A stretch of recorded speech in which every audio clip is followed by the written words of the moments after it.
Setelah seminggu lebih akhirnya pelaku perampokan suami istri pemilik toko kerupuk di 15 Ilir Palembang tertangkap.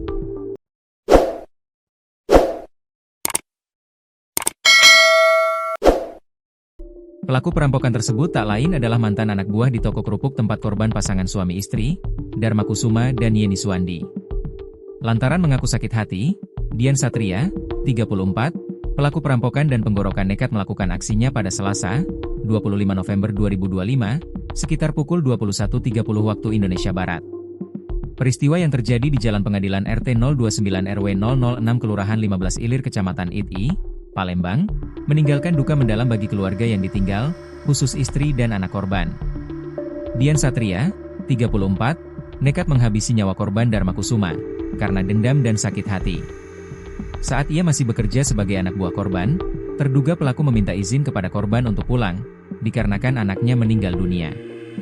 Namun, meski sudah meminta izin dengan korban, saat itu pelaku tidak diizinkan pulang ke rumah untuk melihat anaknya yang sakit. Malangnya anaknya yang sakit akhirnya meninggal dunia. Seperti pesan WhatsApp yang beredar, tertuliskan, tadi dengan cerita katanya kali ini anaknya sakit, izin nak balik, dedikasi anaknya meninggal mungkin sakit hati. Meski masih diduga pelaku perampokan, ketika dikonfirmasi Kasat Reskrim Polrestabes Palembang AKBP Andri Setiawan membenarkan hal tersebut, ia hingga kini masih didalami, katanya singkat.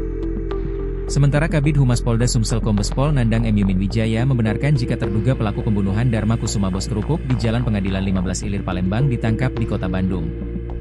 Betul, pelakunya sudah ditangkap tim gabungan, Jatanras Polda Sumsel dan Polrestabes, saat ini sedang diambil keterangan di Polrestabes Palembang. Kemungkinan nanti info lengkapnya akan disampaikan pada saat rilis ya, ujar Nandang saat dikonfirmasi, Rabu, 3 Desember 2025, malam. Nandang juga membenarkan jika pelaku ditangkap saat melarikan diri ke kota Bandung. Betul ditangkap di Bandung, katanya.